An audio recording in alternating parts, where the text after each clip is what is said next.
Well, this is my piece of shit 1987 Suzuki LT230. Traded my Indy for it, which maybe was a mistake, I don't know. Ran good for about 20 minutes and then it died, never started again.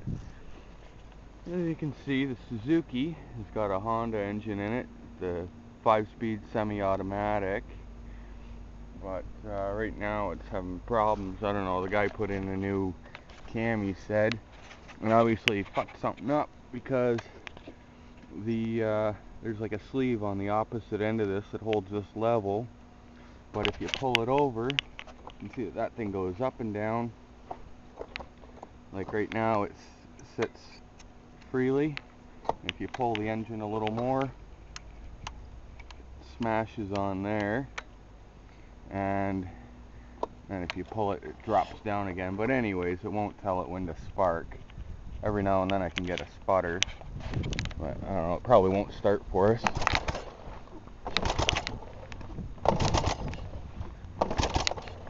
No. Yeah, it's a piece of shit. None of the brakes work. They all leak fluid out of the calipers down there. I don't know, I just figured I'd make a video and update, show people what I did. Me and my buddy tore it apart and just spray bombed everything black. And he ground down these just with a grinder and used some metallic paint, which is what I was hoping to do to the whole frame. But honestly, I can't be bothered until it runs. And then maybe get some nicer suspension. I don't know if you can see up in there, but it's got a cold air intake on it. The original airbox has been removed. As with the engine change, it didn't line up, I guess. Got 3-wheel disc brakes, just pretty much normal shit. The plastics are all busted to hell. So I'll get some new ones if I get it running. I'm trying to see maybe I can dig up the proper engine for it. Although this has got the semi-automatic, which is great for my kid to get out and ride on it. Don't have to worry about him fucking up my clutch or something. That's pretty much it. All the suspension seems good, at least.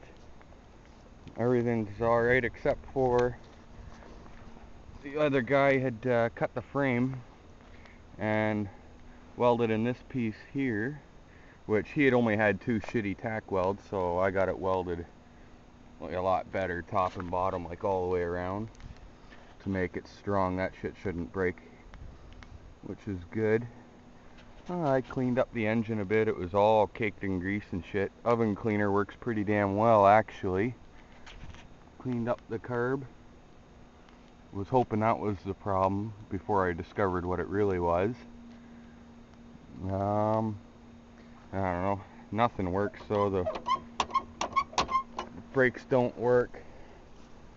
None of the electrical's hooked up. We just get a pile of wires just kind of dangling wherever. They're in there, but they're not. Nothing's actually connected.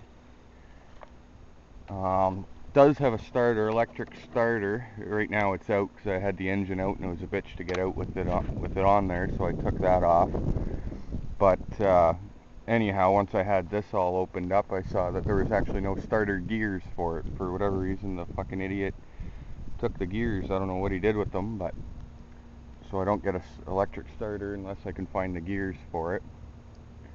The only thing good I can give the guy credit for is that he did alright on putting in new engine mounts to make this engine line up. There's the 2 there that he welded on, and then this one down here, I bent it removing the engine, but I just got to tap it back over and that'll be fine. And then up underneath, and there's another one, so in case you ever wanted to put one of these engines into your Suzuki LT230, it actually looks like a pretty easy thing to do. That's pretty much it. Kind of is what it is, which is right now a piece of shit that don't run. But when it did, it's a 4-stroke, so it was nice and quiet. And I had it probably up to about 70 or 80 kilometers an hour, no problem. But I don't know what the hell happened. I pulled up at home and it shut off and never started again. But anyways, that's it. I just figured I'd let you guys know what was going on. Look at the shitty fucking, what is this, fucking roofing tin or something, siding he put on the front. Pretty gay. These had a whole bunch of pieces here, zip ties, like 100 zip ties tied into them on both fenders, so cut those off. Makes it look a little bit better like this now anyway. But well, that's it. I'll update when I figure something out. I'm hopefully getting some engine parts and get her running.